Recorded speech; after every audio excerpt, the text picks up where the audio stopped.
Sharq Turkistonda yana bir diniy olim shahid qilindi. 1932-yili tug'ilgan va 22 yildan buyon Xitoy turmusida yetayotgan Abdul Ahad Qutlug' Qorajimning 2019-yili 24-may juma kuni Xitoy turmusida shahid qilinganligi ma'lum bo'ldi.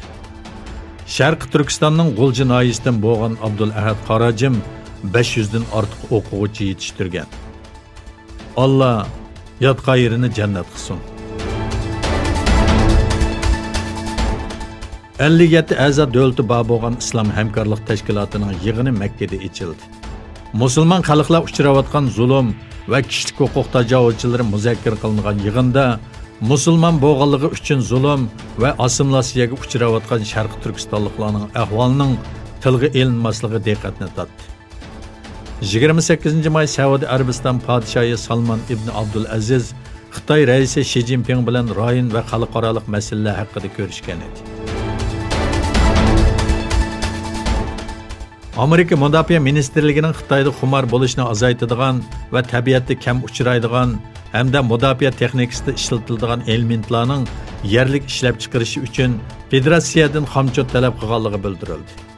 5 burchaklik bino oz uchraydigan elementlar haqidagi dokladini Oqsaroy va majlisga sundi. Dokladga doir tafsilotlar o'tirg'i chiqmagan bo'lsa-mu, lekin Amerika taratqullarining bildirishicha, dokladda tabiatda oz uchraydigan elementlarning ko'pinchisining Xitoydan import qilinishining og'ir bir xavf akildiganligi ta'kidlangan.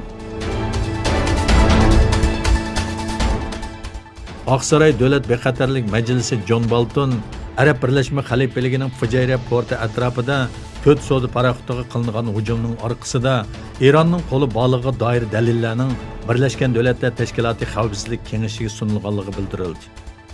Oqsaroy Davlat bexatarlik maslahatchisi John Bolton oldingi kuni rayondagi xavfsizlik krizisi haqida muzokara olib berish uchun Arab Birlashma Xalifaligiga kelgan edi. Türkiye'nin Rusya'dan S-400 mudofaa sistemasini setib olishi Amerika bilan Türkiye orasida sürkülüşke sebep olmakta.